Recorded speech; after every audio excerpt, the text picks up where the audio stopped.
그러므로 오늘은 땅에 떨어져 죽은 한 알의 밀을 통해 증거된 복음이라는 제목으로 하나님 말씀을 들을 때에 그리스도 예수를 확실하게 깨닫는 귀한 시간 될 줄로 믿습니다.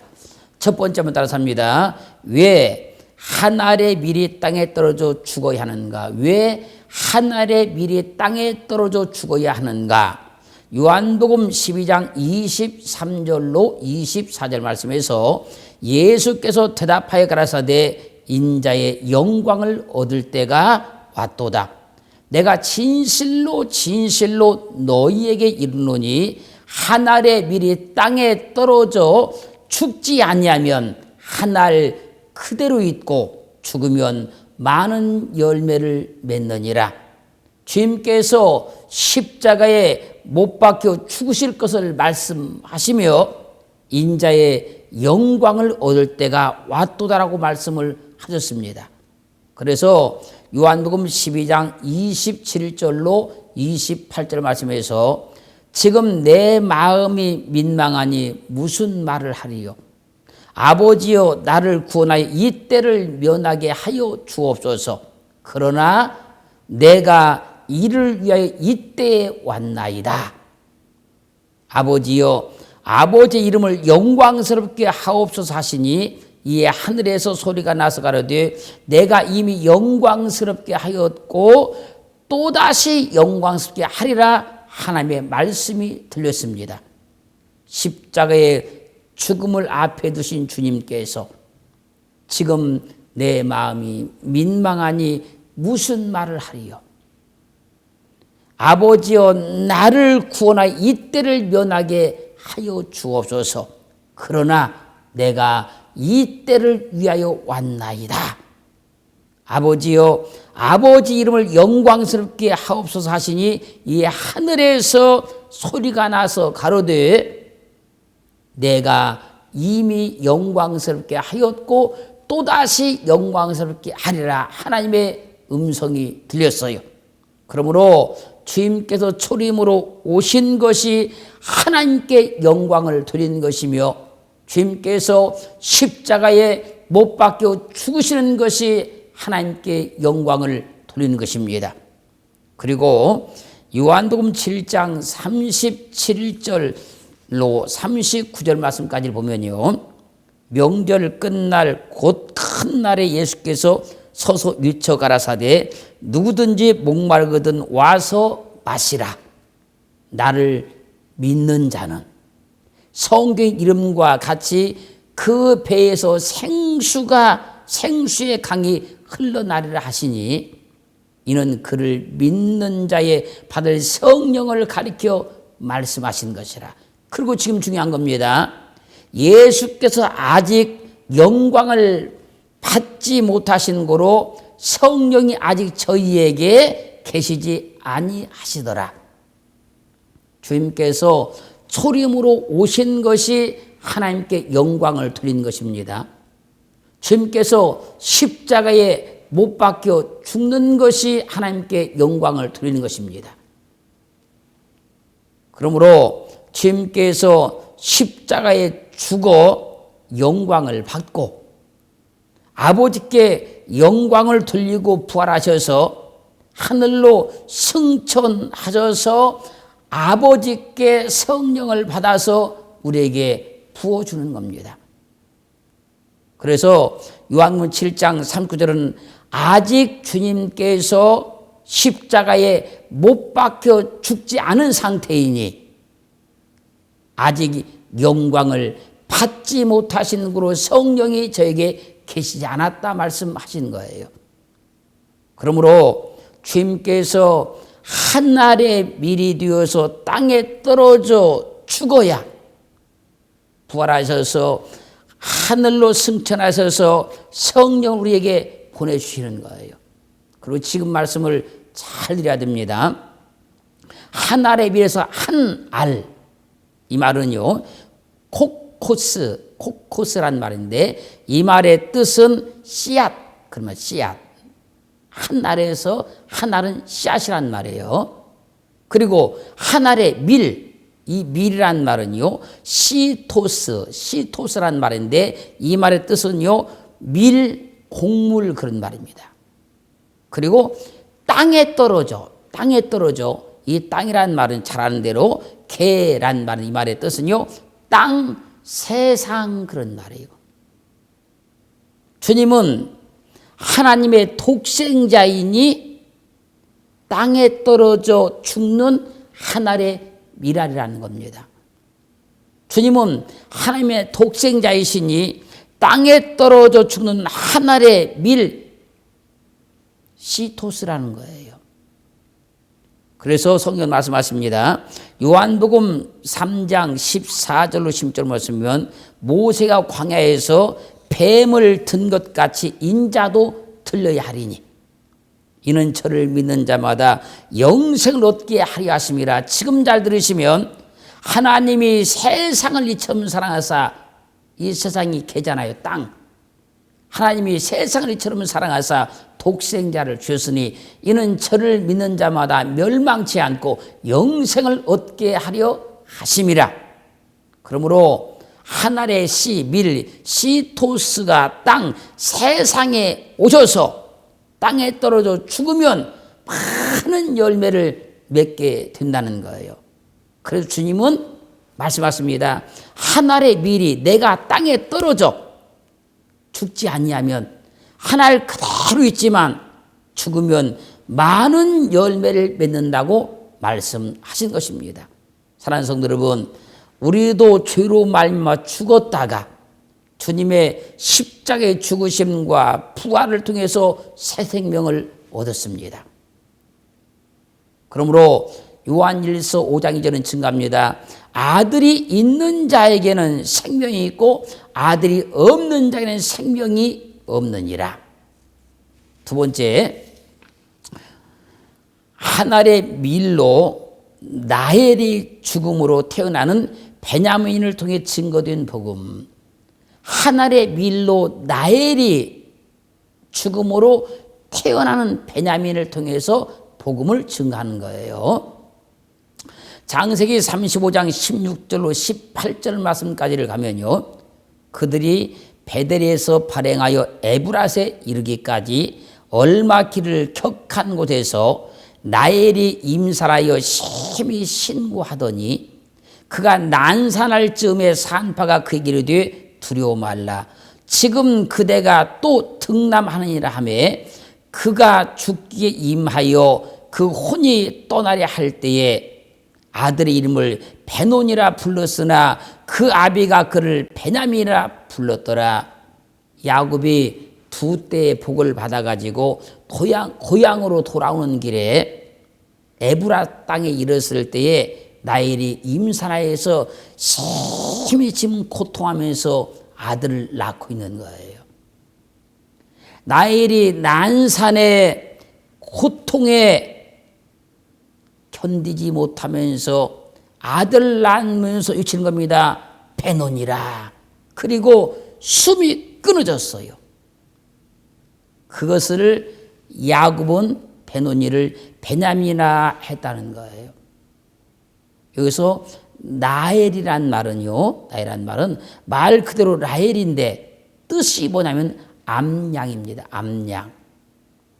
나헬은 난산으로, 암양이라는 나헬은 난산으로 베냐민을 낳다가 죽는 거예요. 난산에서 난이란 말은요, 카사란 말은, 이 말은 어렵다, 어렵다. 그리고 맹렬하다, 곤란하다. 난산에서 산이란 말은요, 얄라드란 말, 이 말의 뜻은요, 나타, 산고를 겪다 그런 말이에요. 암양이라는 나헬이 죽음으로 베냐민의 생명이 무사히 태어난 거예요. 자, 누가요? 암양이라는 나헬이요. 그러면 성경을 우리가 확증해 가면요, 요한복음 1장 29절 말씀에서 이튿날 요한이 예수께서 자기의 나오심을 보고 가라되 보라 세상 죄를 지고 하는 하나님의 어린 양이로다. 예수 그리스도는 하나님의 어린 양으로 이 땅에 오신 거예요. 요한복음 1장 30절은 예수의 다니심을 보고 말하되 보라 하나님의 어린 양이로다. 초림으로 오신 주님은 하나님의 어린 양이신데 하나님의 어린 양이신 그 주님이 무엇을 하시기 위해서 이 땅에 오셨을까요? 요한복음 12장 27절 말씀 보면요. 지금 내 마음이 민망하니 무슨 말을 하리요? 아버지여 나를 구원하여 이 때를 면하게 하여 주옵소서. 그러나 내가 이 때를 위하여 이때에 왔나이다. 십자가의 죽음 앞에서 주님께서 아버지여 나를 구원하여 이 때를 면하게 하여 주옵소서. 그리고 중요한 얘기입니다. 내가 이를 위하여 이때에 왔나이다. 이렇게 말씀하셨으니 주님은 하늘의 밀이 되어서 땅에 떨어져 죽어서 많은 열을 맺게 하기 위해서 땅에 오셨다는 거예요. 그 주님께서 어떻게 하시는가 한번 봐보지요. 마태복음 27장 46절 말씀에서 제9시쯤에 예수께서 크게 소리질러 가라사대 엘리 엘리 라마 사박다니 하시니 이는 곧 나의 하나님 어찌하여 나를 버리셨나이까라고 했다는 거예요. 하나님의 어린 양이신 주님께서 십자가의 죽음 앞에서 엘리 엘리 라막다니 사박다니를 위치시고 운명하시는 거예요. 십자가의 처절한 고통을 통해서 우리를 십자가의 복음으로 하나님의 자녀가 되게 하신 거예요. 생명은 그냥 태어나는 것이 아닙니다. 엄청난 고통의 죽음을 통해서 생명이 태어나는 거예요. 나엘의 엄청난 고통인 난산을 통해서 베냐민이 태어났습니다. 주님의 엄청난 고통을 통해서 우리가 하나님의 자녀가 된 거예요. 베냐민은 나엘의 죽음으로 태어난 생명입니다. 우리는 주님의 죽음을 통해 태어난 생명이에요. 나엘의 죽음이 베냐민의 생명이 있게 하였고 주님의 십자가의 죽음이 내 생명이 있게 하신 거예요. 그러므로 요한복음 12장 24절 말씀에서 주님은 말씀하십니다. 내가 진실로 너에게 이르노니 한 알의 밀이 땅에 떨어져 죽지 않으면 한 알 그대로 있고 죽으면 많은 열매를 맺느니라. 그럼 주님께서 죽으셔야 열매를 맺으십니까? 누가복음 23장 40절 말씀에서 예수께서 큰 소리로 불러 가라사대 아버지여 내 영혼을 아버지 손에 부탁하나이다 하고 이 말씀을 하신 후 운명하시다. 이 말씀을 성경은 이어나기를 이사야서 53장 8절 말씀에서 그가 곤욕과 신문을 당하고 끌려갔으니 그 세대 중에 누가 생각하기를 그가 산자의 땅에서 끊어지면 산자의 땅에서 끊어지는 게 죽음 아닙니까? 마땅히 형벌받을 내 백성의 허물을 인함이라 하였으리요.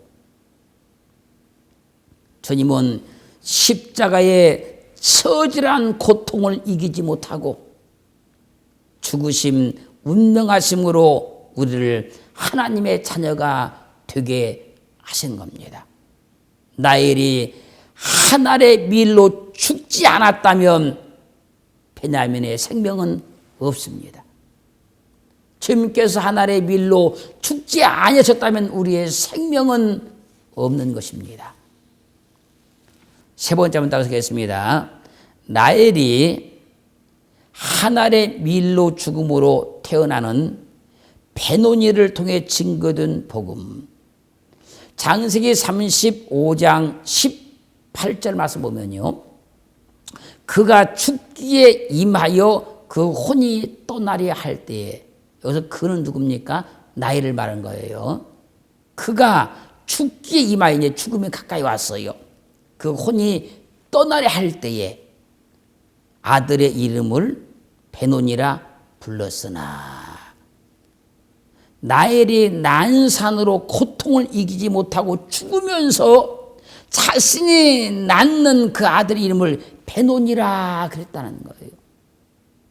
여기서 중요한 얘기가 나옵니다. 이 베논이란 말은요, 벤오니 이런 말인데 이 말의 뜻은요, 나의 슬픔의 아들 그런 말입니다. 슬픔의 아들. 자, 지금 성경 말씀을 잘 들으시기 바랍니다. 이사야 53장은 예수 그리스도의 십자가의 죽음을 지금 예언하는 장입니다. 53장 4절 말씀에서 그는 실로 우리의 질고를 지고 우리의 슬픔을 당하였거늘, 주님은 우리의 죄를 지고요 슬픔을 당하셨다는 거예요. 주님이 당하신 슬픔을 통해서 우리에게 새 생명이 주어진 거예요. 나엘의 죽음의 그 슬픔을 통해서 베노니가 태어난 거예요. 그러므로 마태복음 26장 36절로 46절 말씀과 마가복음 14장 33절로 42절 말씀을 보면요, 주님께서 십자가에 못 박혀 죽으실 시간이 막 가까워오자 제자들과 함께 겟셋마라는 곳에 이르러서 제자들에게 말씀합니다.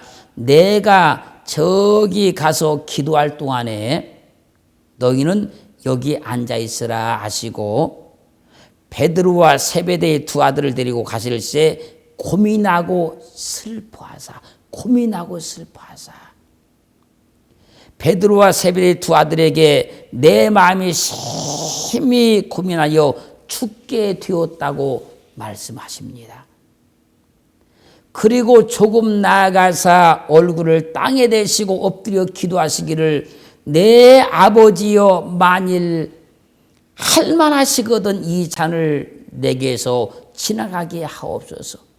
그러나 나의 원대로 마옵시고 아버지의 원대로 하옵소서라고 기도하셨습니다. 다시 두 번째 나아가 기도하시기를, 내 아버지여 만일 내가 이 잔을 마시지 않고는 내게서 지나갈 수 없거든 아버지의 원대로 되기를 원하나이다 기도하셨습니다. 그리고 다시 세 번째 동일한 말씀으로 기도하셨습니다. 주님은 십자가의 죽음 앞에서 고민하고 슬퍼하셨다는 거예요. 그러므로 우리는 주님께서 당하신 슬픔을 통해서 새 생명을 얻은 거예요. 그래서 성경은 베노니는 나엘의 엄청난 육체의 고통의 슬픔을 통해서 태어난 아들이라고 예언해 놓았다는 거예요. 사랑하는 성도 여러분, 우리의 생명은 그냥 주어진 것이 아니고 주님의 십자가의 고통의 슬픔을 통해서 주어진 거예요. 그 생명이 오늘 내게 있음을 확증을 받기를 주의 이름으로 축원합니다. 네 번째 한번 따르겠습니다. 베노니를 베냐민으로 계명한 것을 통해 증거된 복음. 베노니를 베냐민으로 계명을 하지 않아요? 그래서 창세기 35장 18절 중반에 가면 아들의 이름은 베논이라 불렀으나 그 아비가 그를 베냐민이라 불렀더라. 지금 나엘이 엄청난 고통을 통해서 죽으면서 아들을 딱 낳으면서 마지막 한 말이 베논이라는 거예요. 그런데 야곱이 이 베논이를 베냐민으로 계명을 했어요. 그러면 베냐민은 무슨 뜻일까요? 오른손의 아들, 오른손의 아들 그런 말입니다. 그러므로 죽음의 슬픔을 통해서 태어난 아들이 오른손의 아들이라는 거예요. 그러면 오른손의 아들이란 말은 무엇을 말씀하기 위한 것일까요? 시편 108편 6절 말씀 보면요, 주의 사랑하는 자를 건지시기 위하여 우리에게 응답하사 오른손으로 구원하옵소서. 오른손으로 구원하여 주옵소서. 시편 138장 7절 말씀 보면요, 내가 환난 중에 다닐지라도 주께서 나를 소성케 하시고 주의 손을 펴사 내 원수의 노를 막으시며 주의 오른손이 나를 구원하시리다. 주의 오른손이 나를 구원할 것이라 외치고 있는 거예요. 그리고 또 말씀은 증가합니다.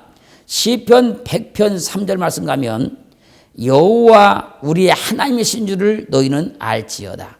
그는 우리를 지으신 자시요 우리는 그의 것이니 그의 백성이요 그의 기르시는 양이로다. 주님의 손으로 기르신 양이라는 거예요.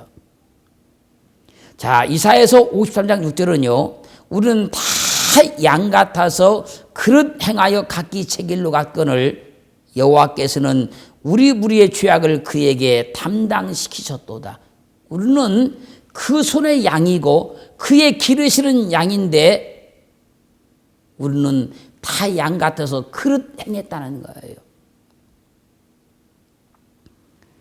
요한복음 10장 27절은요, 내 양은 내 음성을 들으며 나는 저희를 알며 저희는 나를 따르니라. 주님의 양들은 주님을 알게 되고 주님의 음성을 듣게 되고 주님을 따른다는 거예요.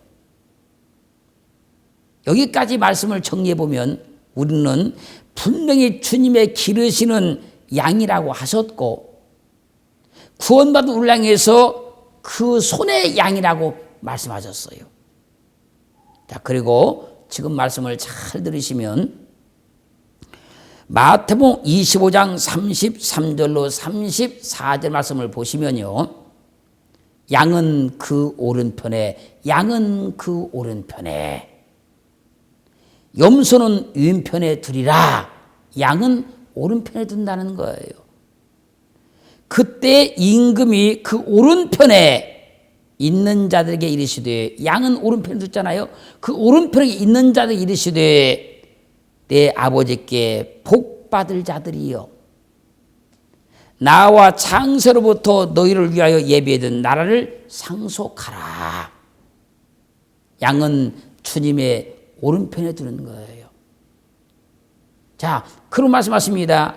임금이 그 오른편에 있는 자들에게 이르되 내 아버지께 복받을 자들이여, 나와 창세로부터 너희를 위하여 예비한 나라를 상속하라는 거예요. 그래서 히브리서 12장 2절 말씀에서 믿음의 주요 또 온전케 있는 예수를 바라보자. 저는 그 앞에 있는 즐거움을 위하여 십자가를 참으사 부끄러움을 개의치 아니하시더니 하나님 보좌 우편에 앉으셨느니라. 하나님 보좌 우편에 앉으셨느니라. 지금 우리는 오른손의 아들을 지금 보고 있는 거예요. 계시록 3장 21절 말씀에서는 이기는 그에게는 내가 내 앞에 내 보좌에 함께 앉게 하여 주기를, 내가 이기고 아버지 보좌에 함께 앉은 것 같이 하리라. 주님께서 아버지 보좌 우편에 앉은 것 같이 우리는 오른손의 아들이니 주님의 우편 보좌에 앉게 되는 거예요. 잘 보십시오. 나엘의 죽음으로 태어난 베냐민은 오른손의 아들이었고 우리는 주님의 십자가의 죽음으로 구원받은 오른손의 아들이니 주님의 우편 보좌에 앉게 되는 것입니다.